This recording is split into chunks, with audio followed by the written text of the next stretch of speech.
नमस्कार दोस्तों, मैं संदीप कुमार स्वागत करता हूं आप सभी का अपने प्लेटफॉर्म सिंगल क्लासेस फोरम में। कैसे हैं सभी के सभी? आशा करता हूं सभी के सभी अच्छे होंगे, खुश होंगे, अच्छे से अपनी पढ़ाई कर रहे होंगे। ठीक है, तो आज क्लास जो है 9 बजे है। ठीक है, सभी के सभी नोटबुक पेन पेंसिल लेकर के बैठे हैं। ठीक, गुड इवनिंग सभी को। ठीक है, अभी स्टार्ट करें। तो चलो, लास्ट क्लास में कहाँ तक कर लिया था? लास्ट क्लास में अपनी क्या चल रही थी? द्विपद प्रमेय, बाइनोमियल थ्योरम। ठीक है, बाइनोमियल थ्योरम में कहाँ तक किया था? शायद वो पद निकालने थे, नंबर ऑफ टर्म्स, है ना, वहां तक कर लिया था। ठीक है, देखो, गुड इवनिंग। ठीक है, नंबर ऑफ टर्म्स यानी क्या कर लिया था अपन ने द्विपद प्रमेय में?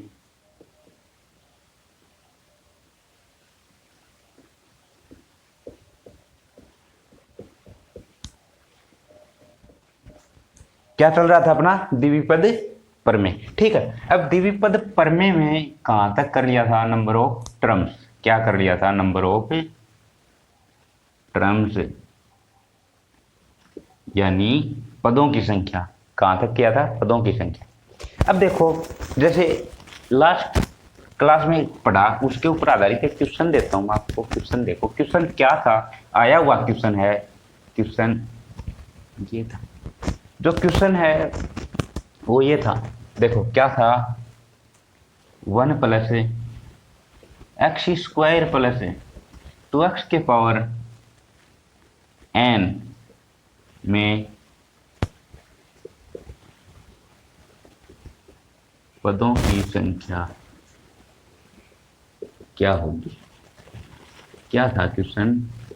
क्वेश्चन ये था, 1 plus x square plus 2x के पावर n में पदों की संख्या क्या होगी? इसके ऑप्शन देखो। ऑप्शन क्या थे? ए था n प्लस 1, ऑप्शन बी था 2n प्लस 1, ऑप्शन सी था 2n और ऑप्शन डी था n। ठीक है, ऑप्शन क्या थे? 1 plus x square plus 2x के पावर n में नंबर ऑफ टर्म्स यानी 1 plus x square plus 2x के पावर n के एक्सटेंशन में नंबर ऑफ टर्म्स क्या होंगे? तो देखो, मैंने तो ये बताया था आपको कि कोई भी द्विपद प्रमेय उसके पावर n है, उसमें एक ऐड कर देते हैं तो वो नंबर ऑफ टर्म। लेकिन ऐसा नहीं होगा, यहाँ पे ऐसा नहीं होगा, क्योंकि जो अंदर जो दिखाई दे रहा है ना, 1 plus x square plus 2x, इसको किस प्रकार करूंगा मैं? इसको इस प्रकार भी तो लिख सकता हूं। देखो, x प्लस 1 की होल स्क्वायर क्या होती है? X square plus 2x plus 1 ये होता है। अब ये इससे कंपेयर करेंगे तो द सेम। इसका मतलब मैं इसको क्या लिखूंगा? 1 प्लस एक्स की होल स्क्वायर क्या लिखूंगा? 1 प्लस एक्स की होल स्क्वायर की पावर होल n। अब ये क्या हो जाएगा? 1 प्लस एक्स के पावर 2n। अब 1 प्लस एक्स के पावर 2n है तो number of terms 2n plus 1 यानी आंसर बी। आ गई बात समझ? अरे करना क्या था? देखो क्वेश्चन क्या था? 1 plus x square plus 2x। अंदर वाला देखो, अंदर वाला किसी का वर्ग बन रहा है क्या? किसी के पावर 3 बन रहा है। 1 plus x square plus 2x, इसका मतलब ये इसको क्या लिख सकते हैं? 1 प्लस एक्स की होल स्क्वायर। 1 प्लस एक्स की होल स्क्वायर 2 से मल्टीप्लाई हो जाएगा, 1 प्लस एक्स के पावर 2n। अब इसमें नंबर ऑफ टर्म्स क्या होंगे? 2n plus 1। Number of terms क्या होंगे? 2n plus 1। यही क्वेश्चन रिपीट हुआ था। किस प्रकार हुआ था वो देखो। क्वेश्चन क्या था? क्वेश्चन ये था, 1 plus 2x plus x square के पावर 40 में नंबर ऑफ टर्म्स होंगे। क्या होंगे? नंबर ऑफ टर्म्स होंगे। Option A 81, option B 80, option C 41, option D 40। आगे बात समझ में? करना क्या था? ये क्या हो जाएगा? 1 प्लस एक्स के पावर स्क्वायर की होल स्क्वायर 40। समझ में आ गई। अब ये क्या हो जाएगा 1 + x के पावर 80। इसमें एक ऐड करेंगे तो नंबर ऑफ टर्म्स से 81, number of terms 81। Option A, option A. आ गई बात समझ में।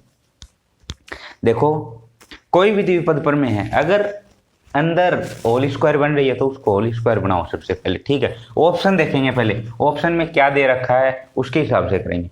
जैसे 1 + 2x + x² के होल पावर 40 में नंबर ऑफ टर्म्स क्या होंगे, आपको पता है, बचपन से पढ़ते आ रहे हो। 1 + 2x + x² यानी 1 + 2x + x² के पावर 40 में नंबर ऑफ टर्म्स। सबसे पहले तो ये क्या दिखाई दे रहा है आपको, 1 + x की होल स्क्वायर। क्या दिखाई दे रहा है, 1 + x की होल स्क्वायर। अब 1 + x की होल स्क्वायर के पावर 40, इसका मतलब ये क्या हो गया, ये इसमें एक ऐड करेंगे 81, नंबर ऑफ टर्म्स 81। आ गई बात समझ। ये तो था कल जो पढ़ाया था नंबर ऑफ टर्म्स, उसके आधार पे आधारित क्वेश्चन। अब एक पद आता है जनरल पद, जनरल पद, सामान्य पद। सामान्य पद कैसे ज्ञात करते हैं, कोई भी द्विघात समीकरण है उसका जनरल टर्म सामान्य पद किस प्रकार ज्ञात करेंगे वो देखो।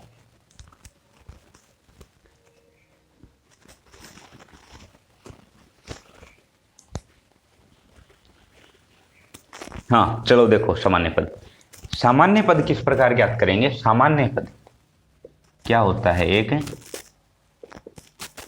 सामान्य पद क्या बोलते हैं इसको, जनरल टर्म। जनरल टर्म किस प्रकार ज्ञात करते थे, देखो इसका जो फॉर्मूला है बड़ा ही आसान फॉर्मूला, प्यारा फॉर्मूला है। देखो क्या है, TR+1, TR+1 क्या होगा, NCR, क्या होगा NCR इंटू a के पावर n-r इंटू a के पावर n-r इंटू x के पावर r। ये क्या है, जनरल टर्म निकालने का फॉर्मूला है। क्या है फॉर्मूला, किसी भी द्विपद प्रमेय का प्रसार में सामान्य पद निकालना है तो सामान्य पद का फॉर्मूला क्या है, TR+1 equal to NCR into a के पावर n-r इंटू x के पावर r। अब देखो ये TR+1, जैसे आपने कोई कह दे कि T5 का मान ज्ञात कीजिए, T5 यानी पांचवा पद ज्ञात कीजिए, इसका मतलब आप r का मान क्या लेोगे 4, यानी r का मान 4 लेने पर T4+1 इक्वल टू T5। आ गई बात समझ में। यदि आपसे कोई कह दे पांचवा पद ज्ञात करना है, इसका मतलब r का मान क्या हो गया 4। यदि आपसे कह दे नौवा पद ज्ञात करना है, क्या ज्ञात करना है, नौवा पद, इसका मतलब r का मान क्या हो जाएगा 8T+1 यानी T9। आ गई बात समझ में। क्यों समझा रहा हूं मैं, क्योंकि देखो कभी भी अगर जनरल टर्म निकलवाएगा तो यदि r का मान 9 है तो इसका मतलब कौन सा पद निकालना है, 10वां। अगर 10वां पद निकलवा रहा है तो मतलब r का मान क्या लेना है 9, एक कम। समझ में आ गई ये बात। तो जनरल टर्म्स क्या होते हैं, सामान्य पद। सामान्य पद ये होता है TR+1 equal to NCR into a के पावर n-r इंटू x के पावर r। आई बात समझ में, अरे बोलो, दिखाई नहीं दे रहा, चलो ठीक है ऊपर लिख देंगे है ना।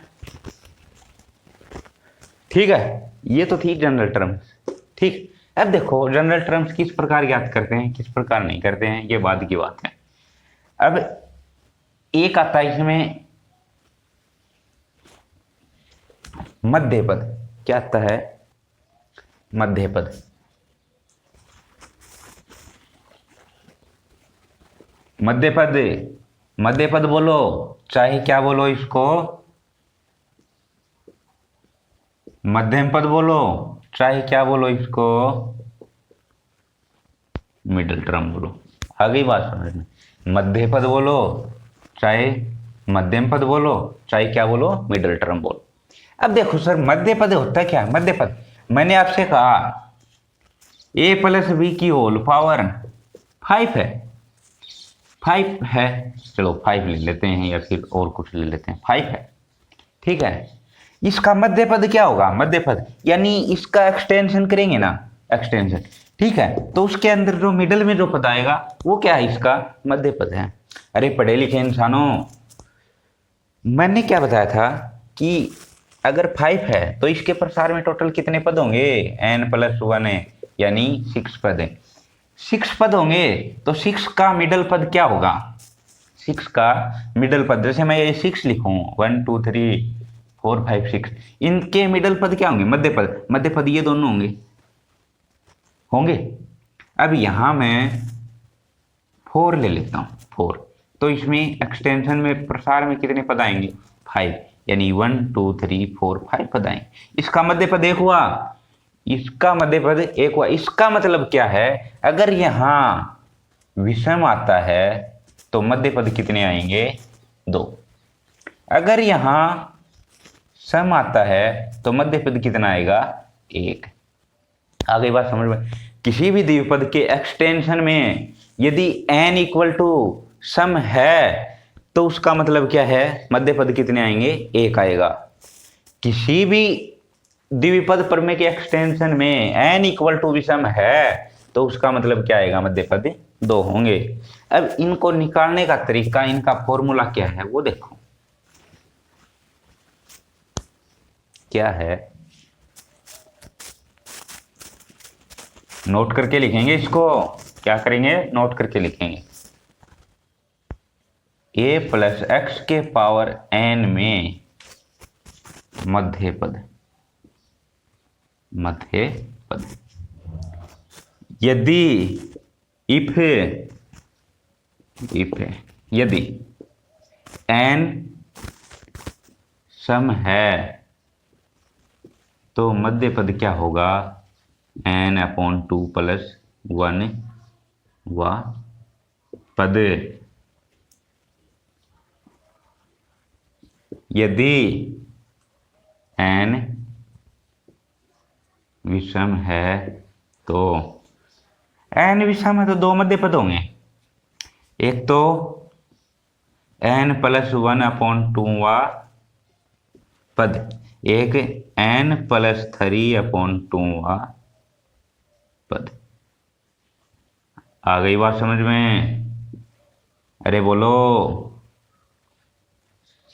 देखो कलाकारों, a+x के पावर n के एक्सटेंशन में प्रसार में मध्य पद क्या होगा, यानी मिडल टर्म क्या होंगे, मिडल टर्म। अब देखना आपको सम और विषम का मामला, सम यानी विषम, सम का मतलब है कि n का मान यदि सम है तो मिडल टर्म क्या होगे, n/2 + 1 वा पद। n यदि विषम है तो मिडल टर्म क्या होंगे, n+1/2 वा पद, n+3/2 वा पद, यानी इसमें तो कितने मिडल पद आएंगे, 2, और इसमें कितना मिडल पद आएगा, 1। क्वेश्चन देखो, क्वेश्चन क्या है, 2x - x² 4 में मध्य पद क्या होगा, वो देखो। क्वेश्चन क्या है, 2x - 4x² 4 के पावर 10 में मध्य पद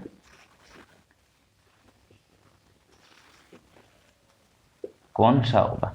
देखो क्वेश्चन है, क्वेश्चन एक चीज आती है कौन सा, एक चीज होती है क्या, क्या का मतलब पूरा का पूरा पद ज्ञात करना है, कौन सा का मतलब ओनली टर्म्स ज्ञात करनी है, कौन सा पद होगा। आ गई बात समझ में, ठीक है। इसका मतलब देखो, एक्सटेंशन है, एक्सटेंशन, इसका मतलब n का मान क्या है, 10 से, क्या है 10 से। 10 सम है कि विषम है, सम, सम है तो मिडल पद यानी मध्य पद क्या होगा, मध्य पद होगा 10/2 + 1 यानी 6th टर्म, यानी छठवां पद, 6th, छठवां पद। छठा पद जो है वो क्या होगा, मध्य पद होगा। आ गई बात समझ में। लेकिन छठा पद है, छठा पद निकालोगे तो r का मान क्या हो जाएगा, 5, r का मान क्या हो जाएगा, 5। क्वेश्चन कहाँ तक आता है, जैसे कौन सा होगा, इसमें ऑप्शन थे, option A 5th, option B 7th, option C 6th, option D 4th। तो इसमें सीधा आंसर करना था ऑप्शन सी, सीधा आंसर करना था ऑप्शन सी। लेकिन अगर ये आगे पूछ ले ये तो था कौन सा होगा, ये तो था कौन सा होगा, इसके एक्सटेंशन में मध्य पद कौन सा होगा, ये तो था कौन सा का आंसर, क्या था कौन सा का, यानी n इक्वल टू 10 है तो मध्य पद क्या होगा n प्लस 1/2 सिक्स्थ टर्म, छठा पद जो है वो मध्य पद होगा। आ गई बात समझ में। लेकिन अगर ये पूछ ले क्या होगा, पूछ ले क्या होगा, तो देखो ये क्या पूछ ले, व्हाट इज दी, क्या होगा 2x minus x square upon 4 के पावर 10 के एक्सटेंशन में मिडिल टर्म्स क्या होगा। देखो मिडिल टर्म्स यानी कौन सा पद आया था सिक्स्थ, यानी r का मान 6। अब किसी भी पद में, किसी भी द्विपद के प्रसार में सामान्य पद जनरल पद किस प्रकार ज्ञात करते हैं, tr+1 equal to NCR into x के पावर r इंटू a के पावर n माइनस r, या फिर इसको इधर लिख दो एक ही बात, r का मान 6 लेंगे, r का मान 6 नहीं लेंगे, सिक्स तो टर्म निकालनी है, r का मान क्या लेंगे 5, यानी t5+1 इक्वल टू n तो पूछा है, n का मान क्या है ये 10 सी 5 इंटू एक्स के पावर 5 इंटू a के पावर 10 माइनस 5 इंटू 5। तो जनरल पद क्या होगा 10c5, यानी सिक्स्थ टर्म क्या होगी 10c5, t6 बराबर ऊपर लिखना है क्या, ऊपर लिखेंगे देखो ऊपर यहाँ t6 equal to 10c5 a के पावर 5 इंटू एक्स के पावर 5। ये आपका कौन सा पद है सर, ये आपका छठा पद है। आ गई बात समझ। तो क्या है 2x minus x square upon 4 के पावर 10 के एक्सटेंशन में मध्य पद क्या होगा, मध्य पद कौन सा होगा, छठा होगा। इसका मतलब r का मान क्या है 5 है, r का मान यदि 5 है तो यहाँ छठा पद क्या आएगा 10c5 a के पावर 5 इंटू एक्स के पावर 5, ये था। ठीक है, अब यदि आपसे कोई कह दे, ठीक है क्या कह दे 2x minus x square upon 4 के पावर 10 के एक्सटेंशन में x के पावर 5 का गुणांक क्या होगा, x के पावर 5 का गुणांक, x के पावर 5 का गुणांक क्या होगा, x के पावर 5 के साथ में जो गुणा में है वो इसका गुणांक है, यानी 2x minus x square upon 4 के पावर 10 के एक्सटेंशन में x के पावर 5 का कोफिशिएंट, क्या बोलते हैं इसको कोफिशिएंट, कोफिशिएंट यानी गुणांक, गुणांक क्या होगा 10c5 इंटू a के पावर 5। आगे बात समझो। अब देखो ये तो था मिडिल टर्म यानी मध्य पद किस प्रकार ज्ञात करते हैं। ठीक है, अब क्वेश्चन है साहब 3x minus x cube upon 6 के पावर 7 में मध्य पद क्या होगा, 3x minus x cube upon 6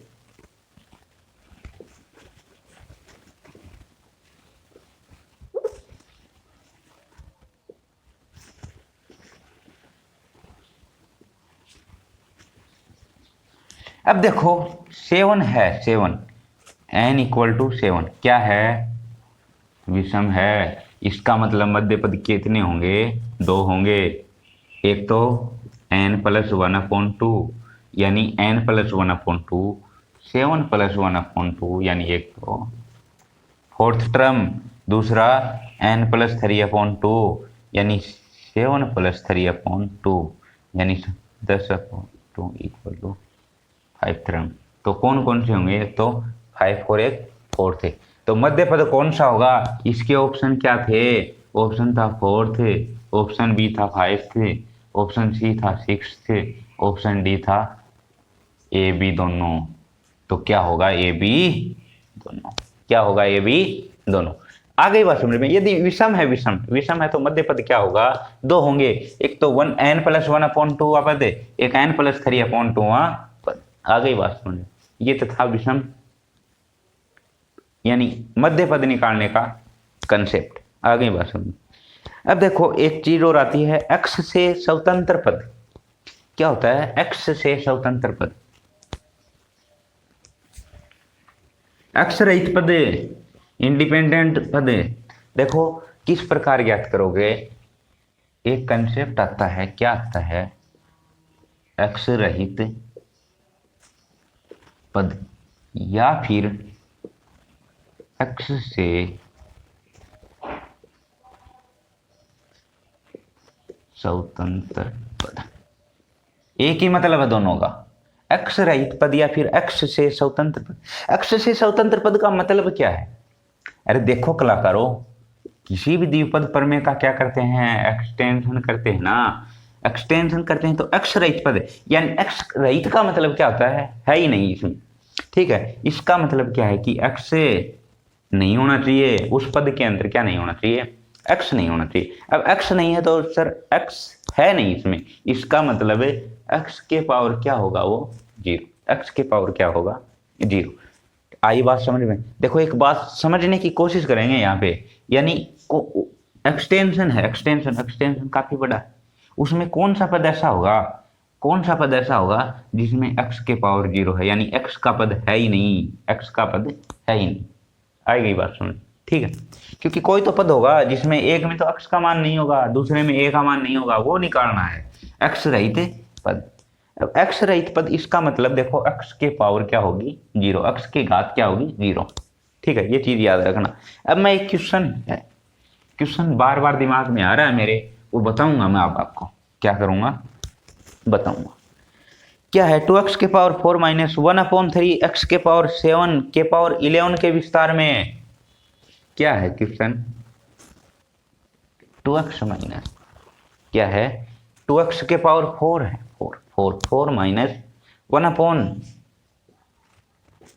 x के पावर 7 के पावर 11 में x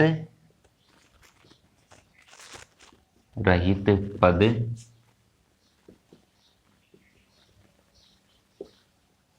कौन सा होगा? क्या है?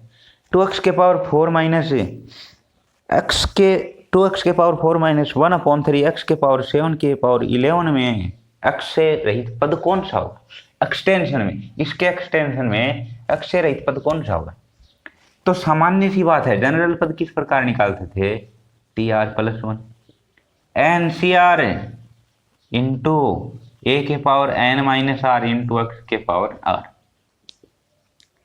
TR+1 देखो, NCR n का मान 11, C r का मान तो निकालना ही है, a के power n minus r, n का माइनस क्या है? a के पावर, a का मान क्या है? 2x के पावर 4, 2x के power 4 n minus r 11 minus r into x का मान क्या है? -1/3। अब x के पावर 7 को ऊपर लेके जाऊंगा मैं, तो x के पावर -7 हो जाएंगी के पावर r।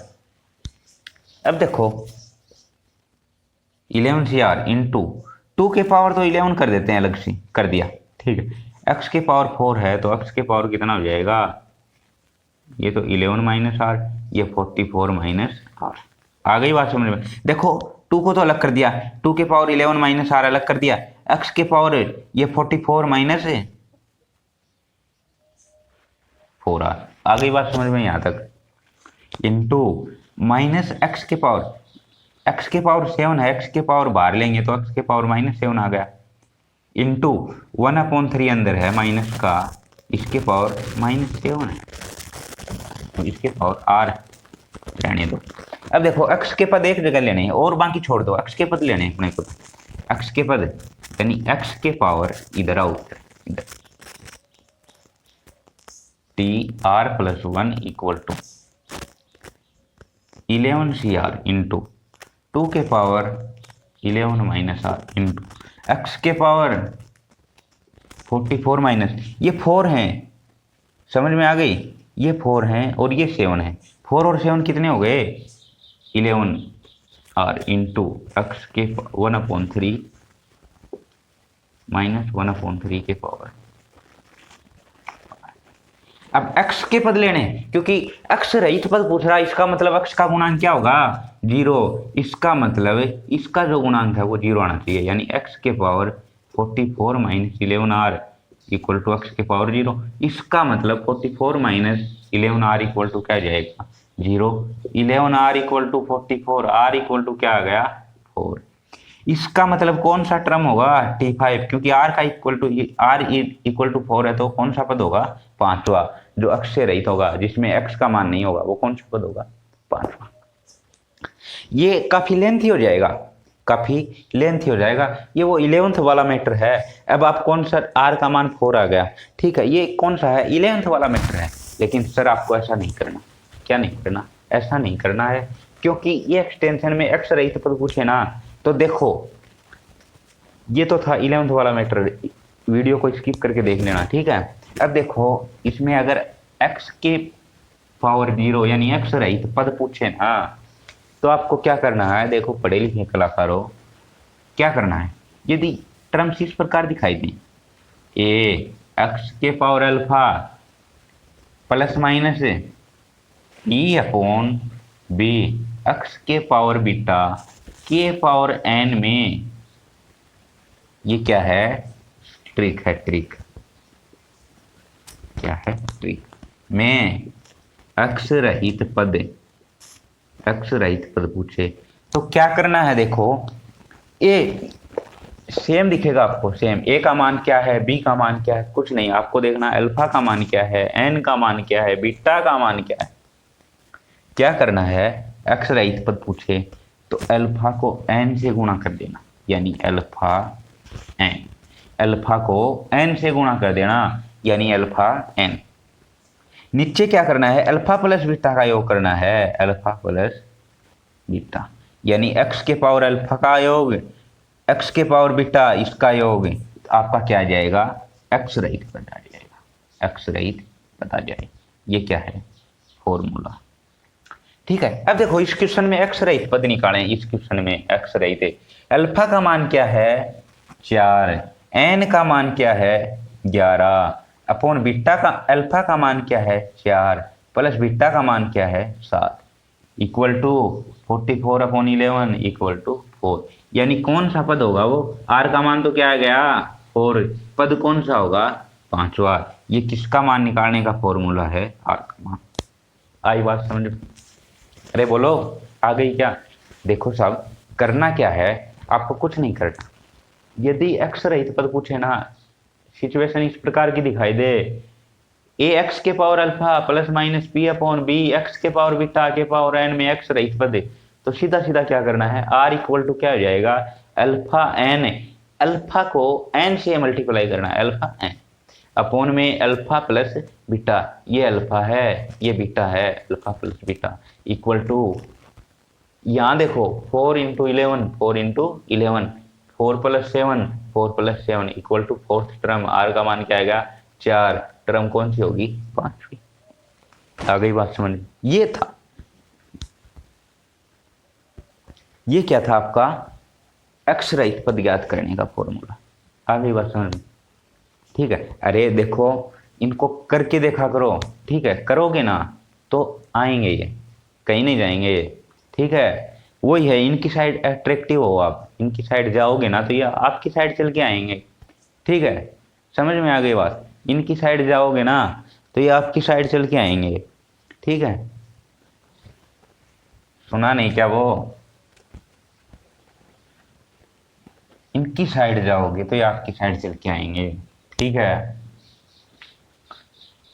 अब देखो द्विघात समीकरण, द्विपद प्रमेय है ना, द्विपद प्रमेय, इसका कोई भी क्वेश्चन गलत नहीं होगा आपका, 3 सेकंड में आंसर आएगा, 3 सेकंड में लगे रहो, जैसा जैसा करा रहा हूँ करते रहो, ठीक है। नहीं करोगे तो कुछ नहीं होगा, नहीं करोगे तो जो ये द्विपद प्रमेय इसके सबसे ज्यादा क्वेश्चन गलत होंगे, नहीं करोगे, करोगे तो आसानी, करोगे तो आसानी।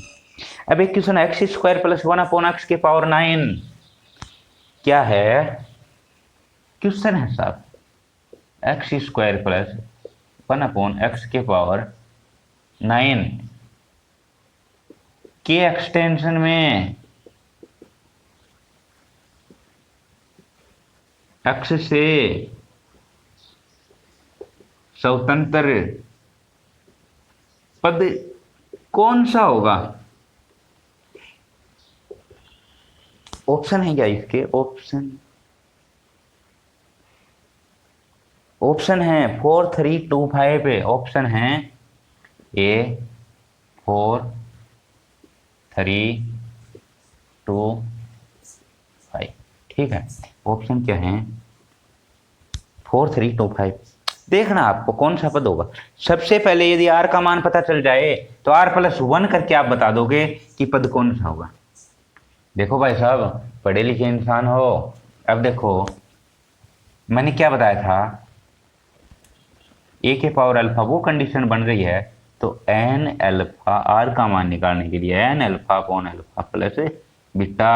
अल्फा एन का मान 9, अल्फा का मान 2 upon alpha plus beta 2 plus 1। Beta का मान देखो, बीटा का मान 1। इसका मतलब है दूनी 18/3 सिक्स्थ यानी छठा पद होगा। लेकिन छठा पद कैसे आएगा? छठा पद नहीं होगा। ये किसका मान आया है? आर का। किसका मान आया है? आर का। इसका मतलब आर का मान अगर 6 है तो पद कौन सा होगा? 7th अक्षरहित पद कौन सा होगा? ऑप्शन में नहीं, हाँ वो नहीं, ये 2 नहीं है, ये 7 है। ये 7 कौन सा पद होगा? 7th पद। Option C, option C. आ गई बात समझ में? तो ये थी अपनी द्विपद प्रमेय। ठीक है, द्विपद प्रमेय में आज कहाँ तक किया है? तो अक्ष से स्वतंत्र पद ज्ञात किया। और वहाँ पद किस प्रकार यानी जनरल टर्म्स किस प्रकार ज्ञात करते हैं वो बताया गया है आपको। एक अक्ष से रहित पद ज्ञात करना बताया गया है। 2 चीज और बताई थी छोटी छोटी। क्या बताई थी? मिडल मान मध्य मान ज्ञात करना, ये बताया। अभी तक आपको क्या पढ़ा दिया गया इसमें? एक तो आपको नंबर ऑफ टर्म्स ज्ञात करना है, पदों की संख्या ज्ञात करें। पदों की संख्या किस प्रकार ज्ञात करोगे वो आपको बता दिया गया। दूसरी कंडीशन क्या बताई है? मिडल मान ज्ञात करना बताया है कि नहीं बताया है? तीसरी चीज क्या बताई है आपको? तीसरी चीज आपको ये बताई है कि कोई भी द्विपद प्रमेय का एक्सटेंशन करे ना तो अक्षर रहित पद, अक्ष नहीं आना चाहिए उसमें, ये हो। समझ में आ गई बात? वही n alpha upon alpha plus beta. ठीक है, और क्या बता दिया आपको? ठीक, यही बताएं। 3 चीज बताई, 3 या 4 चीज बताई आपको, बिल्कुल अच्छे तरीके से कर लेना। इसके आगे जो चलेगा बिल्कुल ही आसान लेवल का पोर्शन चलेगा। 2 दिन में आपकी, 2 या 3 दिन में द्विपद प्रमेय आपकी कंप्लीट हो जाएंगी। द्विपद प्रमेय का कोई भी क्वेश्चन आपका गलत नहीं जाएगा, 3 सेकंड में आंसर होगा अगर करोगे तो। अगर करोगे नहीं तो नहीं होने वाला, ये कुछ नहीं होगा। ठीक है, तो देखो कलाकारों, करना क्या आपको? कुछ नहीं करना है, ये देखते रहो। ठीक है, और नोटबुक और पेन पेंसिल साथ लेके बैठा करो। जैसे जैसे क्वेश्चन चले ना उसको नोट करो और उसको करने, सबसे पहले मैं बताऊं उससे पहले करने की कोशिश करो आप। मैं बताऊं उससे पहले आप करने की कोशिश करो, जिससे आसान होगा। ठीक है, और कुछ नहीं है इसमें, आर का मान निकालोगे तो एक चीज ये याद रखना, क्योंकि आर का मान निकालोगे ना तो जैसे 6 था, इस ऑप्शन में 6 भी मिल सकते हैं आपको, तो ये नहीं करना है। ये याद रखना है कि अक्ष से स्वतंत्र आर का मान ये है तो इससे 1 बढ़ाओ।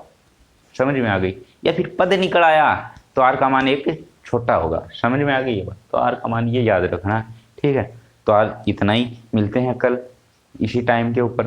तब तक के लिए धन्यवाद। ठीक है, लगे रहें और एक काम कर दिया करो, ये जो चैनल है अपना इसको सब्सक्राइब कर दिया करो, लाइक कर दिया करो, शेयर कर दिया करो। ठीक है, जितना ज़्यादा शेयर करोगे ना उतना आपको फायदा। ठीक, समझ में आ गई बात?